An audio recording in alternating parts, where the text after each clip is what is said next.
So children, today's topic is organ specific and tissue specific manifestation. इसका मैंने थोड़ा सा इंट्रोडक्शन आपको प्रीवियस लेक्चर में दे दिया था जब मैंने आपको मीन्स ऑफ स्प्रेड समझाया था, ठीक है। जो मीन्स ऑफ स्प्रेड था उसके तो हमने वेरियस जो वेज थे वो हमने देख ही लिए थे लास्ट टाइम, है ना। और अब थोड़ा सा अपने को देखना रहेगा कि after the diseases infectious agents get spread और वो हमारी बॉडी में आ जाते हैं तो फिर उनका आगे का क्या काम रहता है। तो इजी है, कोई बहुत रॉकेट साइंस नहीं है, ठीक है। इसमें आपको ध्यान देना रहेगा कि देखो हर ऑर्गेनिज्म हर तरीके से इन्फेक्ट करता है। Like for example few pathogen जो है दे एंटर वाया नोज। तो ऑब्वियस सी बात है ना कि नोज से एंटर हुए हैं तो ऑब्वियस सी बात है they stay in respiratory system, यानी कि लंग्स में ज़्यादा रहने के इनके चांसेस हैं, ठीक है। और few pathogen they enter via mouth, है ना, एंटर वाया माउथ एंड इसीलिए दे रिमेन। इसका जैसे एग्जाम्पल भी है, जैसे कोल्ड है, कफ है, तो नाक के थ्रू ही आते हैं और रेस्पिरेटरी सिस्टम में ही रहते हैं। लिख दें क्या आपके लिए एग्जाम्पल में, कलर चेंज करके लिख देती हूँ विथ वाइट। इसका एग्जाम्पल मैं लिख देती हूँ यहाँ पे कोल्ड कफ, वाइट कलर से है तो दिख जाएगा, ठीक है। अब माउथ से अगर जाते हैं तो they stay in digestive system, तो डाइजेस्टिव सिस्टम में ही रहते हैं, जैसे स्टमक है, इंटेस्टाइन है। तो इनके जैसे कि एग्जाम्पल हो गए टाइफॉइड। टाइफॉइड के भी बैक्टीरिया इंटेस्टाइन में ही रहते हैं। तो फूड के थ्रू, खाने के थ्रू जो गए हैं वो फिर उसी जगह पे ही मिलेंगे आपको। लेकिन तो ये है मतलब ऑर्गन स्पेसिफिक, टिश्यू स्पेसिफिक, कि जिस जगह से एंटर करा उसी सिस्टम में थ्रू आउट खुद को मेंटेन करके भी रखा। अब लेकिन हमेशा ऐसा नहीं होता। जैसे फॉर एग्जांपल एड्स में कहाँ से एंट्री होती है? Microbe enter via sexual contact, वो सेक्सुअल कांटेक्ट के थ्रू आते हैं, है ना। तो इस वाले पैटर्न को अगर हम फॉलो करें, इसमें ये कहा जा रहा है कि एंटर्स थ्रू माउथ, है ना, ये हो गया एंटर्स थ्रू। तो एंटर्स थ्रू नोज या माउथ, तो उसी सिस्टम में मेंटेन्ड है। बट हमेशा ऐसा सही नहीं होता है। जैसे कि एड्स या माइक्रोब्स की जगह अब मैंने आपको पढ़ा ही रखा है एड्स कौन कॉज करता है, तो HIV। It enter via sexual contact. तो इसका मतलब ये थोड़ी हुआ कि सेक्सुअल ऑर्गन्स को इन्फेक्ट करेगा, नहीं। Sexual organs not infected. Sexual contact से आया है लेकिन सेक्सुअल ऑर्गन इन्फेक्ट नहीं है। क्या इन्फेक्ट होता है? Lymph nodes. लिम्फ नोड्स क्या है बच्चों? लिम्फ नोड्स हमारी बॉडी के वो पार्ट है, ये सर्कुलेटरी सिस्टम का एक हिस्सा है, लिम्फेटिक सिस्टम, जिसमें लिम्फ नाम का फ्लूइड रन करता है। और जगह जगह इसके ना ऐसे, जैसे कि इसका वेसल होता है, जगह जगह ऐसे सोलन होता है। तो ये Solan part is lymph node और इनमें हमारे इम्यून सेल्स रहते हैं, ठीक है। और एड्स में हम जानते हैं कि वो इम्यून सेल्स को ही अटैक करता है। तो ऐसे, तो कहने का मतलब ये है कि ये लिम्फ नोड्स वो जगह सर्कुलेटरी सिस्टम का जहाँ इम्यून सेल्स रहते हैं उसको अटैक करता है। तो ये वाली बात सही नहीं हुई ना। दूसरा आप देख सकते हो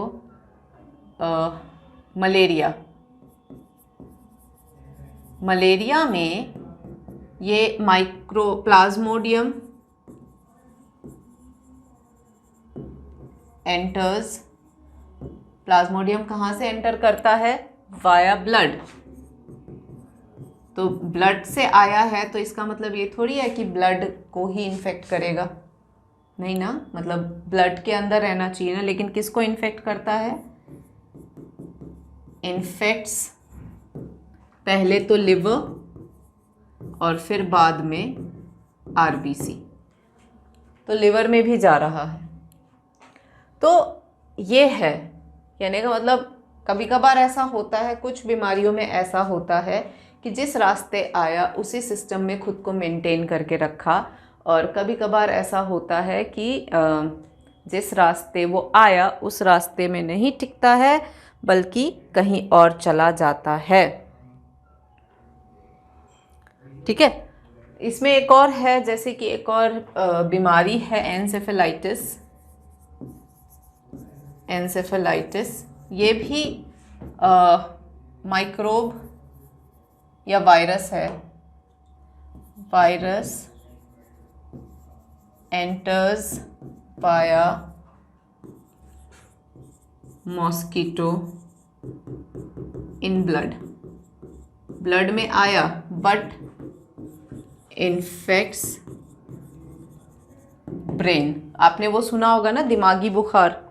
तो जो दिमागी बुखार होता है तो उसका जो वायरस होता है वो मॉस्किटो में रहता है, और मॉस्किटो जब हमें बाइट करता है तो ब्लड में आया, तो सर्कुलेटरी सिस्टम में रहना चाहिए ना, नहीं रह रहा है, कहाँ जा रहा है? ब्रेन को इन्फेक्ट कर रहा है।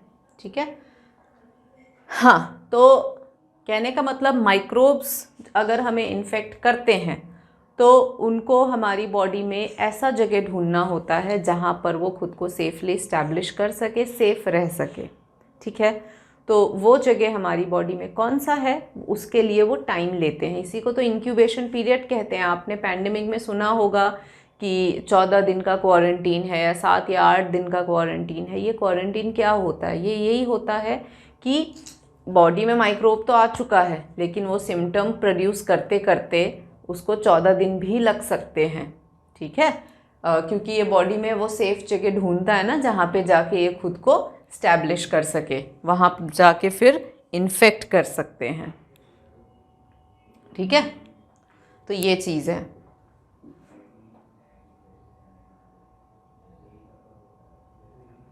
अब ये तो हो गया कि ऑर्गेन स्पेसिफिक टिश्यूज पे मतलब कहाँ वो है।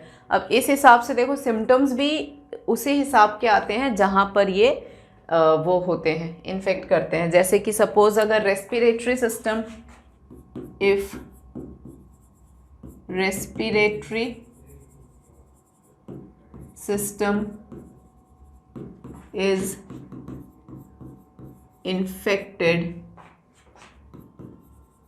then symptoms also arise accordingly। तो सिम्टम्स भी ऐसे ही होता है, जैसे कि ब्रेथलेसनेस, लाइक ब्रेथलेसनेस, कफ, है ना, इस तरह की चीज़ें हैं। जैसे टीबी वगैरह में होता है, अस्थमा में होता है। तो जो पार्ट इन्फेक्टेड है, जो सिस्टम इन्फेक्टेड है, सिम्टम हमेशा उसी के हिसाब से आता है। ठीक है, अगर लिवर में टारगेट है, अगर target if liver is targeted, ये टिश्यू स्पेसिफिक मैनिफेस्टेशन हो गया कि जो टारगेट है उसी हिसाब से सिम्टम प्रोड्यूस होता है। तो if liver is targeted, jaundice हो जाता है, येलोइशनेस, है ना। इफ ब्रेन इज टारगेटेड तो फिट्स, अनकॉन्शियसनेस, ठीक है, फिट्स हो गए, अनकॉन्शियसनेस हो गए, वॉमिटिंग हो जाती है, एक और एम आएगा। ठीक है, तो वॉमिटिंग हो जाती है। तो ये हो गए आपके टिश्यू स्पेसिफिक मैनिफेस्टेशन, यानी कि जहाँ इन्फेक्ट किया वहीं के हिसाब से सिम्टम्स प्रोड्यूस होंगे। लेकिन कभी कभार कॉमन इफ़ेक्ट्स भी आते हैं। ठीक है, common effects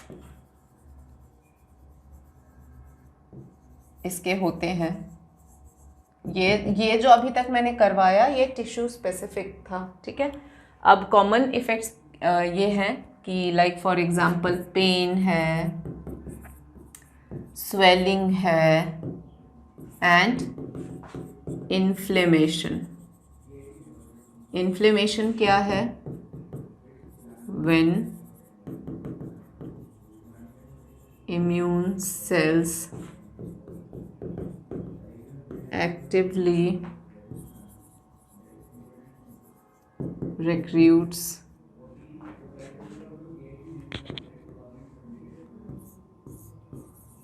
more immune cells। ठीक है,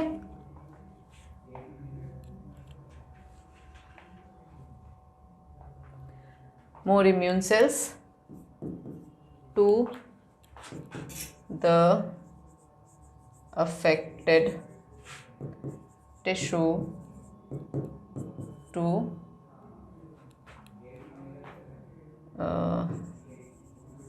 न्यूट्रलाइज या मार गिराना, है ना, न्यूट्रलाइज द माइक्रोब। तो ये देख लो आप कि when immune cells actively recruit करता है मोर इम्यून सेल्स या सेल्स को रिक्रूट करता है ताकि ये वो कर सके, जो इन्फेक्टेड पार्ट है वहाँ से माइक्रोब को हटा सके। ठीक है, तो ये है। तो वहाँ से हटाने के लिए जनरली वहाँ पे पेन, स्वेलिंग, इन्फ्लेमेशन, तो ये प्रोसेस ही हो गया।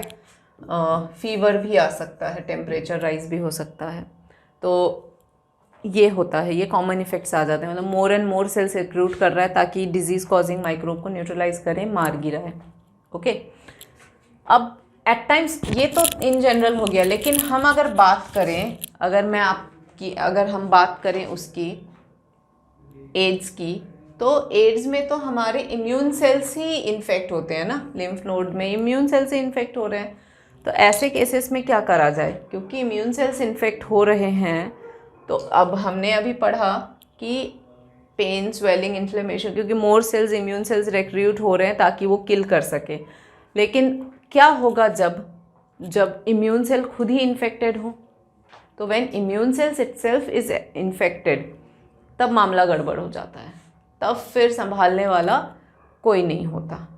ठीक है, और ऐसे केस में सिंपल ज़ुकाम, जो सर्दी ज़ुकाम होता है, जो हम ध्यान भी नहीं देते हैं, होता रहता है करके 3 दिन में ठीक हो जाएगा करके सबकी फीलिंग होती है, ऐसा सिंपल सर्दी ज़ुकाम भी क्या हो जाता है?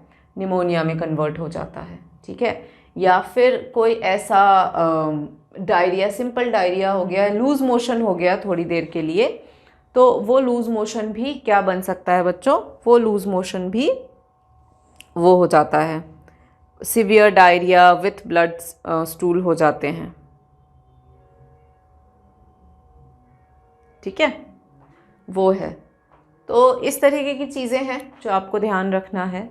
और सबसे इम्पॉर्टेंट जो चीज़ ध्यान रखनी है वो है ट्रीटमेंट एंड प्रिवेंशन, बट उस पर हम आएंगे। अभी थोड़ा और एक चीज़ और मैं बता दूं, एक चीज़ आती है जिसको कहा जाता है माइक्रोबियल लोड। ठीक है, माइक्रोबियल लोड क्या होता है? माइक्रोबियल लोड वो होता है, या पैथोजन लोड भी बोल सकते हो इसको। तो माइक्रोबियल लोड जो है ये, या पैथोजन लोड जो हुआ, तो ये डिपेंड करता है आप जब इन्फेक्ट हुए हो किसी भी उससे, तो कितना माइक्रोबियल लोड है। मतलब अगर बॉडी के अंदर माइक्रोब खूब फैल चुका है तो सिम्टम्स सिवियर हो जाते हैं, थोड़े भयंकर हो जाते हैं। और अगर बॉडी में माइक्रोब ठीक मतलब है, कम है, तो फिर उसके सिम्टम जो हैं वो इतना सिवियर नहीं होता है। अभी जैसे पैंडेमिक में भी ये बहुत चला था, RT-PCR जो कर रहे थे, और CT चेस्ट वो निकाल रहे थे, उन सब से ये लोग यही भी जानने की कोशिश कर रहे थे कि बॉडी पे वायरल लोड कितना है। अगर वायरल लोड बहुत ज़्यादा है तो फिर उनमें दिक्कत आ जाती थी, है ना। और वायरल लोड अगर ठीक है, कम है, तो मैनेजेबल होता था। तो उसमें ये देखते थे ना कितनी दूरी में इन्फेक्ट हुए। अगर बहुत पास पास से इन्फेक्ट हुए तो बहुत सारा वायरस आपने इनहेल कर लिया, तो बहुत सारा वायरस इनहेल किया तो फिर थोड़ा सा काम आपका सिवियर हो जाता है। और अगर इनहेल करा लेकिन ठीक ठाक इनहेल करा तो ज़्यादा वो प्रॉब्लम नहीं होता है, ठीक है। ये है, तो दिस इज़ माइक्रोबियल लोड या वायरल लोड जिसको हम कहेंगे, है ना। तो इस पे सिम्टम्स की सिवियरिटी डिपेंड करती है, ठीक है। अब आते हैं थोड़ा सा सिम्टम्स पे, sorry prevention, principle of treatment. तो next topic is principle of treatment, ठीक है। प्रिंसिपल ऑफ ट्रीटमेंट में अब हम ये देखेंगे कि हम ठीक कैसे करेंगे। देखो उसको ठीक करने के लिए सबसे पहले हम जानेंगे कि सिम्टम्स क्या है, ठीक है। फिर सिम्टम्स के बाद में हम जानेंगे डिजीज़ क्या है ना। फिर डिजीज़ पता लगाने के बाद में इसको हम दो वेज से ट्रीट करेंगे। एक तो है रिड्यूस द सिम्टम्स और दूसरा है किल द कॉजेटिव ऑर्गेनिज्म, ठीक है। तो रिड्यूस द सिम्टम में ये होगा कि जैसे कि बुखार आ रहा है, तो अब बिना बुखार का वो जाने, फीवर का हम रीज़न जाने, हमने फीवर की मेडिसिन ले ली। अब उससे क्या है, फीवर रिड्यूस तो हो जाएगा लेकिन एक्चुअल कॉज का पता नहीं है ना। वो सिम्टम रिड्यूस कर दी हमने, तो खांसी आ रही है, खांसी की दवाई ले ली, खांसी थोड़ी देर रिड्यूस कर दी हमने। तो एक होता है सिम्टम रिडक्शन और दूसरा होता है कि जो कॉज है उसी को मारो। तो सिम्टम रिडक्शन के लिए फीवर की दवाई, खांसी जो हो रहा है उसको दबा दिया, उसको कम कर दिया, ठीक है। और एक है किल करो। तो किल करने पे जैसे फॉर एग्जांपल एक तरफ तो सिम्टम रिड्यूस करने का वो लो, लेकिन दूसरी तरफ मतलब सिम्टम रिड्यूस करना is not the final way out ना, क्योंकि उसके बाद और भी दिक्कतें बाद में आ जाएंगी। फिर अगर तरीके से माइक्रोब को आपने किल नहीं किया, तभी आप सुनते होगे ना कि एंटीबायोटिक्स का प्रॉपर कोर्स करना चाहिए, ठीक है। तो एंटीबायोटिक्स का प्रॉपर कोर्स अगर नहीं करोगे तो चांसेस होते हैं कि वो दोबारा रिलैप्स कर जाते हैं, ठीक है। तो one should complete the antibiotic course that they are doing, taking, ठीक है। तो इसमें आ जाते हैं जैसे कि फॉर एग्जांपल एंटीबायोटिक्स, ठीक है। एंटीबायोटिक्स लेके उसको इट किल्स द बैक्टीरिया, मतलब एंटीबायोटिक्स किल नहीं करते, एंटीबायोटिक्स की वजह से बैक्टीरिया किल होते हैं। इसका डिटेल में ऑलरेडी आपको समझा चुकी हूँ, ओके। बट वायरसेस के लिए क्या, वायरसेस के लिए एंटीबायोटिक तो ले नहीं सकते हैं, क्योंकि वायरसेस के लिए अगर एंटीबायोटिक लेंगे तो क्या दिक्कत आ जाएगी, क्यों भाई दोनों के काम करने का तरीका अलग है। ये अपने आगे पीछे सेल वॉल बना के काम करता है, ऐसा इसका है नहीं। ये क्या करता है, ये हमारे सेल को ही निशाना बनाता है, ये हमारे सेल में काइंड ऑफ पैरासाइट के तौर पे घुस जाता है और हमारे सेल के अंदर बैठा रहता है। तो दोनों का काम करने का तरीका अलग। एंटीबायोटिक्स मैंने आपको बताया पहले भी लेक्चर्स में, मैं बता चुकी हूँ कि ये क्या करता है, वो कवरिंग सेल वॉल जो होती है वो सेल वॉल को बनने नहीं देता है और हमारे इम्यून सेल्स फिर फाइनली बैक्टीरिया तक पहुँच पाते हैं और बैक्टीरिया को मार गिराते हैं, ये होता है। बट वायरसेस में ऐसा कोई सेल वॉल जैसी चीज़ तो है ही नहीं। तो वायरसेस में जब ऐसा सेल वॉल है नहीं और ये हमारे सेल को ही इन्फेक्ट कर रहा है, तो फिर वायरस को ट्रीट करने में एंटीबायोटिक्स क्या काम आएंगे, तो बिल्कुल काम नहीं आएंगे बच्चों, ठीक है। तो हाँ, एंटीबायोटिक्स में थोड़ा बहुत ये देख सकते हो कि प्रोटोजोआ वगैरह फिर भी थोड़ा बहुत इससे हो जाए, लेकिन वायरसेस तो बिल्कुल नहीं होते क्योंकि इनका पाथवे बहुत ही अलग होता है। तो फिर ऐसे केसेस में हम वायरसेस के लिए क्या लेंगे? ऐसे में हम वायरसेस के लिए लेंगे एंटी वायरल ड्रग्स। ठीक है, ये आप देखो एक बार।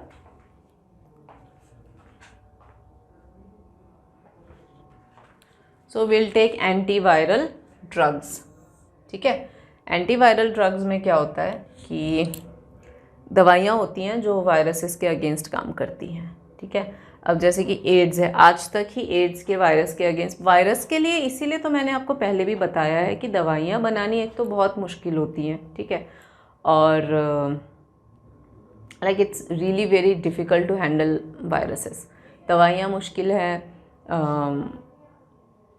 होता ही है। HIV की तो आजकल सोचो दवाइयाँ निकली नहीं। अभी जैसे जब पैंडेमिक आ रहा था बच्चों, तो पैंडेमिक जब आया था तो वो भी एक वायरल डिजीज़ था। तो इतना टाइम मतलब वैक्सीन्स वगैरह जो भी बनी थी या जो भी दवाइयाँ थी, कितना मुश्किल हुआ था, क्योंकि एंटीवायरल्स है ना। बैक्टीरिया हो तो फिर भी एंटीबायोटिक्स दे के काम कर लें हम। वायरल होता है, उनको डील नहीं कर पाते हैं हम इजीली, क्योंकि वो हमारे सेल को इन्फेक्ट करके बैठे हैं। हमारे सेल से फिर अपने सेल को भी नुकसान ना होए और वायरस भी मर जाए, मतलब सांप भी ना टूटे, नहीं सांप भी मरे और लाठी भी ना टूटे, वो वाला सीन यहाँ पे अपनाना होता है। इसीलिए आप सोचो, नहीं तो आज तक एड्स का जो वैक्सीन है वो आज तक ही नहीं आया। क्यों नहीं आया? काम चल रहा है, रिसर्च इज ऑन है, बट एंटीवायरल्स बनाने बहुत डिफ़िकल्ट होते हैं। ठीक है, तो ये है एंटीवायरल का प्रॉब्लम। ठीक है बच्चों, so that's why HIV AIDS का अभी तक कोई क्योर नहीं आया है। हाँ, अभी तक बस ये है कि वो एंटी वायरल ड्रग्स जो हैं, वो एंटीवायरल ड्रग्स क्या कर पाते हैं, इतना वो कर लेते हैं कि क्या बोलते हैं, एज प्रोलॉन्ग कर देते हैं। मतलब HIV जिस तेज़ी से फैलता है बॉडी के अंदर, उस तेज़ी से बस नहीं फैलने देते हैं, बस थोड़ा सा स्लो कर देते हैं। ठीक है, सो ज़रा सा स्लो कर देते हैं तो एज प्रोलॉन्ग हो जाता है। उससे ज़्यादा अभी तक HIV का ट्रीटमेंट ज़्यादा नहीं आया है। It's only few antiviral drugs जो काम करते हैं।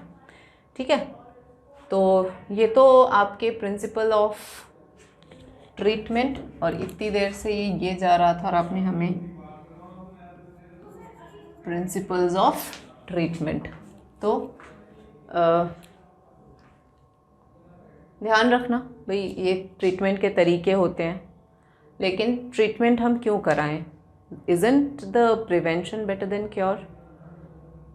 लेकिन उसको लेके मैं आपसे मिलती हूँ नेक्स्ट लेक्चर में। तब तक के लिए आप इसको देखो, पढ़ो, and I will see you in next lecture. Thank you.